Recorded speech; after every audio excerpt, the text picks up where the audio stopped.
Hi, everybody. It's Belle with Pop Culture Uncovered, and I'm here with my two favorite boys. Say hi, y'all. Hi. Hi, I see everybody brought their headphones tonight. Yes, because I need to hear all the details because we are reacting. And what are we reacting to? The long awaited return of Daredevil. Yeah, I know he was back on She Hulk, but That mm, didn't count. The it didn't yellow and count. It, the yellow and red appearances do not account. oh, No, I'm Wow. saying I no. agree. I'm saying that right. No, Wow. I don't give a. I know that's the original costume. The purists can be salty with me. I don't care. I'm a Frank Miller Daredevil fan. If the suit's not at least red, and hey, look, and I'm being nice because I know y'all saw the Shadowland, cowl as well. So I'm not even, casting any aspersions on some of the questionable stories. I'm just saying he's in red. Red work for the Devil of Hell's Kitchen. Um, I don't disagree with him. I'm sorry, I don't. And yeah, the Matt that was on She-Hulk is definitely a Matt, and that's all I'm gonna say about that. He's a So, variant. He's a variant. our actual Matt Murdock is back, and we are about to watch it. So, you boys ready? Yes. Okay. Let's see if me and technology are going to work together. Probably not. But we're going to do it. We're going to see what happens. And we are watching in three, two, one.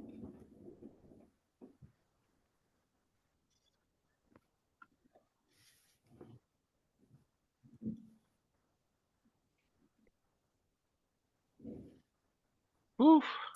Yep. Aw. Oh. They missed each other. And, uh, Finally got the crew Boo. back together. and a very murdery, I missed you. Mm-hmm. I love Fisk as the mayor. Oh my God. Mm-hmm. One of the best I storylines. give them so much credit for being willing to just jump right to some of the newer storylines instead of saying we have to Yeah. we run our way through everything. It was definitely one of the best storylines from the comics.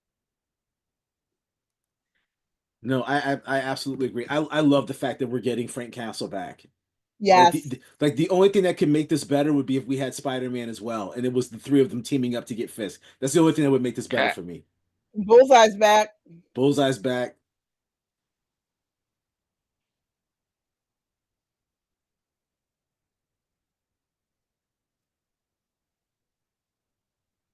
The Muse. Chaos.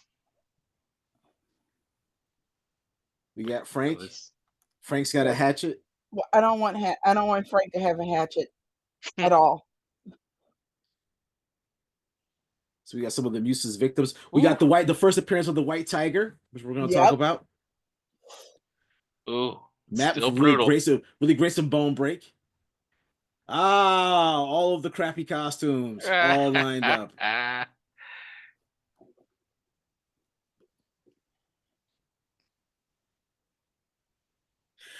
I will say, okay, first off, I love all of this.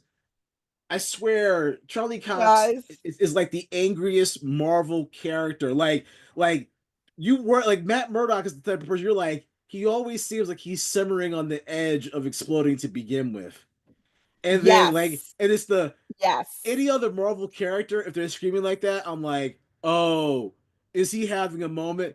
With Matt, I'm like, oh, ain't no telling what's about to happen. Matt, I was like, because Right. Matt's out intentionally breaking people's legs. Like the one thing about this trailer that I took the most away from was they wanted to make very clear. They were like, look, we really probably would have put this on Hulu if the parents groups had complained enough. But seeing how we've socialized y'all into accepting that Disney Plus is no longer 100% kid friendly, and you gotta look at Disney Plus the way you looked at Netflix, we're gonna let you see that Matt's going to break bones. Like, and it's not going to be, oh, I think Matt might have broken his bones. No, Matt reversed the way the man's arm folds. That's Yeah. broken. Which is really the only way you can bring him back. Like you Yeah. cannot bring this sort of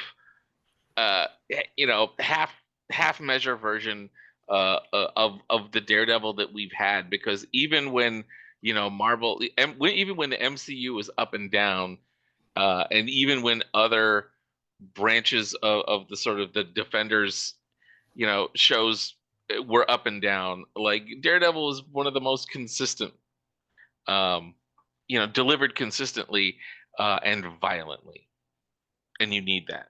Yes, Yeah, I and don't think you can do, like you said, the halfway one that we kind of got on She-Hulk. And I'm like, no. I mean, that's never been Matt. Even at his lightest as a character, he's still brutal. And so, yeah, we need that Matt back in action. And Armand, you nailed it. Matt is a character who is so kind and so low key kind of pacifistic as a character, but that doesn't change the fact that he's also quite willing to do whatever needs to be done. He's the type that's like, I'm not going to start this fight, but I am going to end it. which is why one of my favorite things about the very first original Daredevil trailer was, I'm just trying to make my city a better place. Like, I love the, because like, look, this is the Marvel universe, right? We've got Thanos, Guardians of the Galaxy, we've got all these like, universe dimension risking events, and Matt's focus of life is very simple. Hell's Kitchen is someplace that I love. It's got people that I love. It's got working class, blue collar people who are trying to survive in the city. They've got crime, they've got all this, this organized crime that's operating around them. And I just want them to have a chance. Because I remember my dad, and the choices my dad had to make to get me here, and I just don't want that to repeat. And that's in the backdrop of I went blind and stick trained me, and I gotta deal with the hand. And the reason why I hated the She-Hulk Daredevil was Daredevil out of all the series was probably the best, most intricately written of all of the Netflix Marvel shows. And so the only thing that makes me fearful of all this is I feel like if you're really gonna appreciate it, this is probably the only Marvel series where I'm like, you need to watch 2 seasons of Daredevil, you need to turn around, you need to watch The Punisher, you probably need to watch Hawkeye to understand why Fisk is popping up, understand and how that links to Echo, and then come back. I'm not saying Mm-hmm. you absolutely have to have all of it, but I feel like it's been seeded so well. And then to be perfectly honest, you might want to mess around and watch at least the first season of Iron Fist so that you can have a bigger appreciation for the fact that when you see Matt jacking up the hand, it's like Iron Fist got superpowers and he be getting his butt kicked by the hand. Matt, Matt's got radar sense and training, and Matt's like ninja sminja. Nah, I got it. I feel like you also got to watch the Defenders Yeah, so you can yeah. know where he was before season 3 of Daredevil. So I guess we'll include that in the post of like what absolutely essential parts of the MCU you need to have seen. Um, so let's talk about the storyline itself, which is one from the comics. It's the Born Again arc from the comics, where Fisk has become mayor. And if I'm not mistaken, this is the first introduction of Echo, if I'm not mistaken. Is that correct? Um, Not Echo. Echo was in Hawkeye. No, in the comic books, during the Born Oh Again yeah, arc is when yeah, we Maya, first meet yeah, her. We yeah. first meet Maya. It might have, yeah. Well, I will say this: it's a merge storyline, right? So it's a Right. combination Mm-hmm. of Frank Miller and David Mazzucchelli's. If I pronounced it wrong, I'm sorry. My Italian cousins would be salty with me, but that appeared in Daredevil 227 to 231, one of the original iconic, Miller kind of runs on the character, Before he went mixed crazy. together with Charles Soules, who is still like the only practicing lawyer and comic book writer simultaneously I think I've ever encountered. His storyline in Daredevil, because the Muse, the serial killer, with the mask that had the lines running down, that was one of Mm-hmm. Charles Soule's creations for that storyline. So you're taking those two things and you're throwing in a little bit of Devil's Reign, which was Fisk's arc as being mayor. Um, So having said that, I'll give it back to you guys. My thing that I'm just impressed with is when they're writing Daredevil, unlike some of the other Marvel projects, they're like, what storylines converge and work together to tell an effective story? Because Hmm. we're not going to tell a one for one incremental telling of the story of Daredevil issue by issue and put it on screen. Let's just take what works and put it together. Because let's not front like Daredevil's publishing history doesn't have some long stretches where it was kind of like they were publishing it. I don't know who the hell was buying it. Like the '90s Daredevil with like the super duper deluxe armor. So as long as you're not doing red and yellow, I'm cool. I was waiting. Pete, Um, I don't know. I'm so far behind on so many things. I'm still like, but also I'm like still very grudge holdy. So I'm like, ugh, Karen and Foggy. Yeah, how but dare you? You, oh my God. Are you okay, kidding? Karen. I'm done. I've been Sir, done. Pete is so cold. It's just it's so but go on. But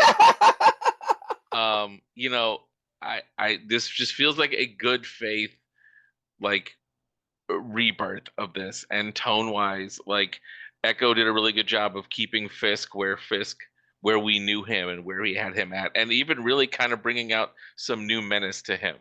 And so it doesn't like it feels very refreshing, and it also feels like, oh, this isn't it doesn't feel like it's been as long because we have at least had the thread of the Kingpin through the whole thing. So yeah, I'm just excited.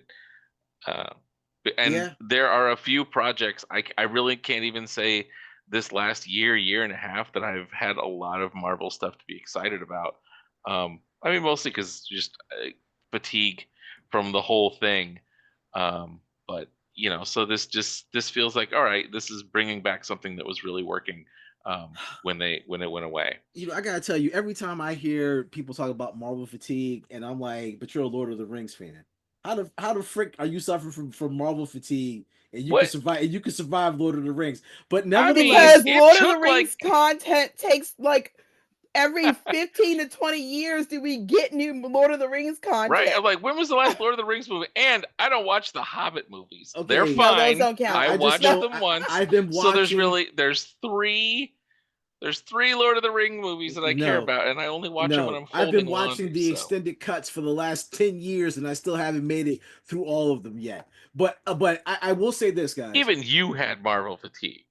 Okay, slight. But let's give Marvel a little bit of credit on this too, because this show almost got jacked up. Because Hmm. the original showrunners were like, "We're not gonna do Foggy, we're not gonna do Karen. It's not gonna be a direct continuation of the original series." And fans were like, "We don't think this is gonna be good." And Why one are of we the here? one of the few good things we got out of COVID was Marvel being like, "You about to mess around and make us lose some money? We're gonna spend all this money to get Charlie Cox back up on the screen to do this all over again, and we ain't gonna be able to sell no Daredevil merch. We ain't gonna be able to make the money. We're not gonna make our quarterly projection. Like, what's wrong with you?" So I'm glad they were just like, "Look, the Netflix universe exists. If y'all can have all of your strange variants and everything else, then we can just say we all know there were issues with the Netflix universe. We all know something's got to happen with Danny Rand. Fine, but you have to keep that universe. And in all honesty, people I think have forgotten because Marvel has been so good about some of the projects that it's come out with over the course of the last 10 years. People Hmm. forget that it was Daredevil that made people believe you could actually do a Marvel television series because we were like, it's so grounded. And we were like, well, there really aren't a lot of special effects. And they were like, oh, you won't see Matt's abilities. We've seen how that went wrong with the Ben Affleck, Hmm. movie. We'll give you something that's so extraordinarily well written, you'll be like, this feels like the Frank Miller Daredevil stuff that I'm seeing on screen. And so I give Marvel credit for saying the original formula was what worked. We're going to blow it. I give them credit for being, because look, it takes a lot of humility to go from actress playing Karen Page, actor playing Foggy Nelson, your services are no longer required. It takes some humble pie Hmm. to turn around and be like, so would you now reconsider coming back to do the show? Yeah. And I love Charlie Cox and Vincent D'Onofrio for having been very honest about putting it on blast to be like, yo, we gotta bring everybody back, because we were, it's like, you don't bring back the Showtime Lakers and leave off like Michael Cooper and James Worthy. You like, we bring all the Lakers back. We won a championship. So I give credit where credit is due. I hate the House of Mouse. I make no shame of it. You know, the mouse is evil, but every now and then the devil does some good by accident. It's the fact that they decided to keep Vanessa and not recast Vanessa when I knew we were going to be okay.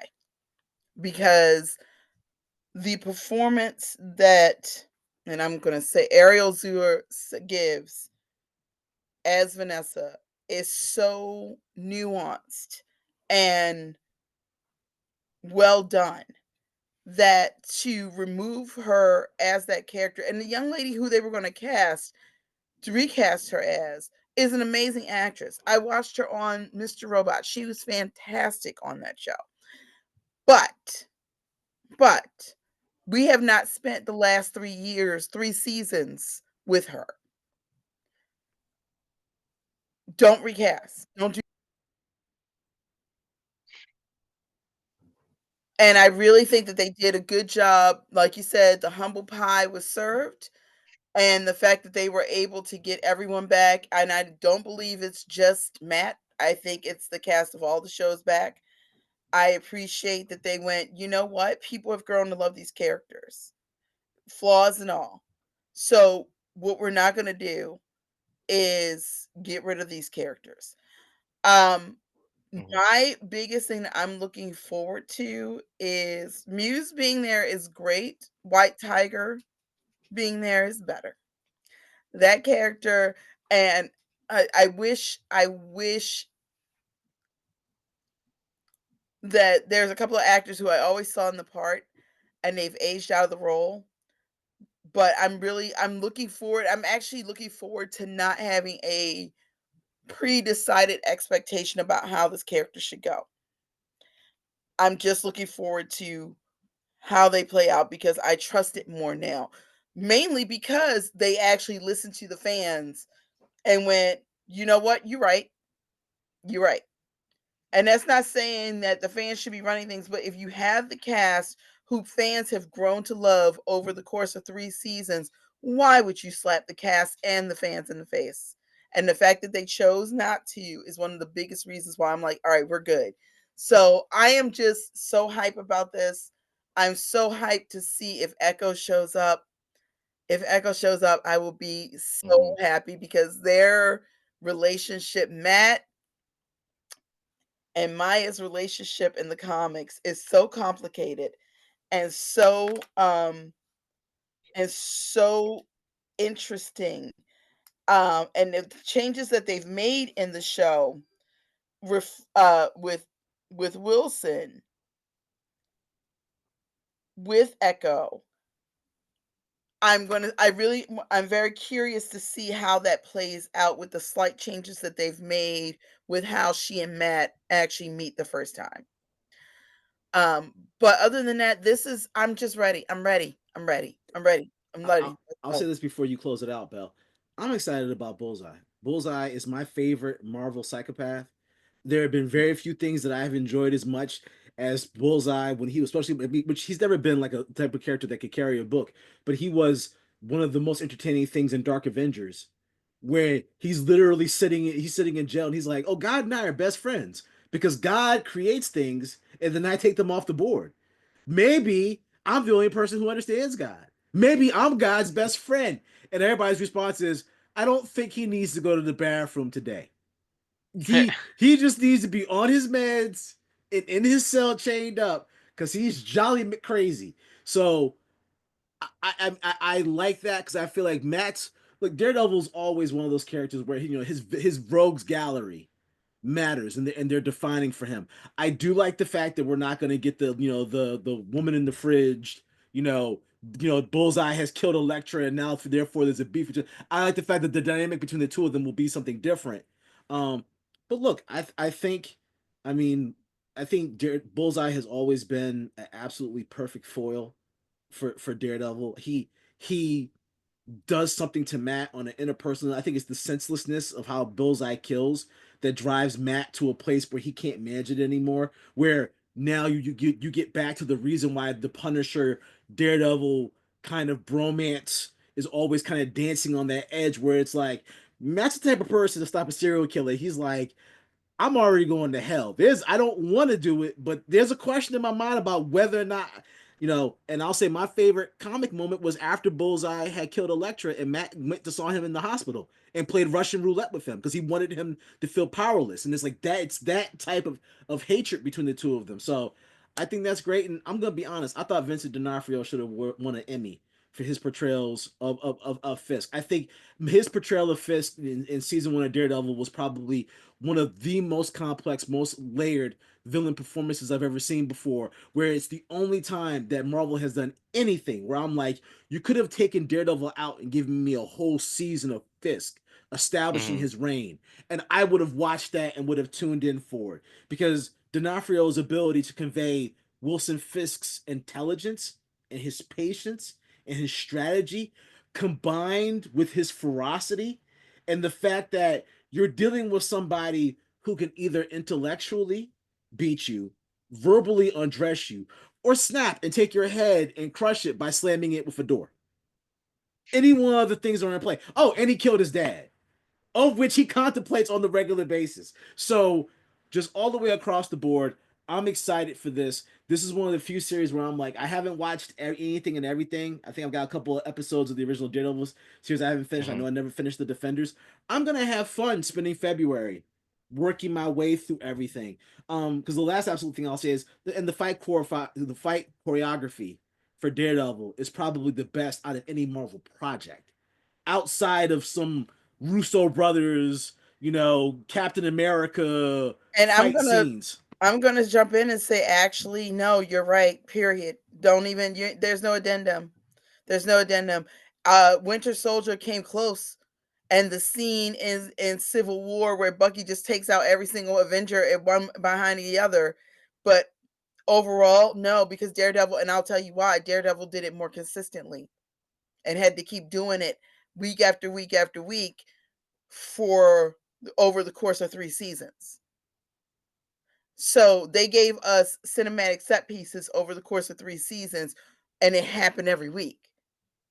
So I'm gonna give that credit where it's due. Nothing looks as good in a fight, like no fight scenes in the MCU look as good as the ones on Daredevil. Period. Full stop. Um, on that note, I am super hot about this. I am so happy. As y'all know, anybody who pays attention to this podcast knows that the MCU has been hit or miss for me lately. The things I love, Loki, Agatha, Echo, I really love Moon Knight, and the things I don't, I really, really don't. So I'm so very pleased that we are here and that we got this, and we finally got our crew back. And I hope this means that we're going to get the rest of the Defenders back, because that would make me absolutely giddy, as well as the Runaways and Cloak and Dagger. And on that note, we love you guys. We'll see you on the flip side. Stay tuned. We're going to be doing a quick retrospective of David Lynch and his work, and also Dune. The back half season of Dune Prophecy will be up. And of course, you can always follow us at PC Uncovered on Instagram and Threads and Tumblr and TikTok for as long as that lasts. And you can also support us on Patreon, Pop Culture Uncovered on Patreon. We love you guys. Peace. Social media is the devil.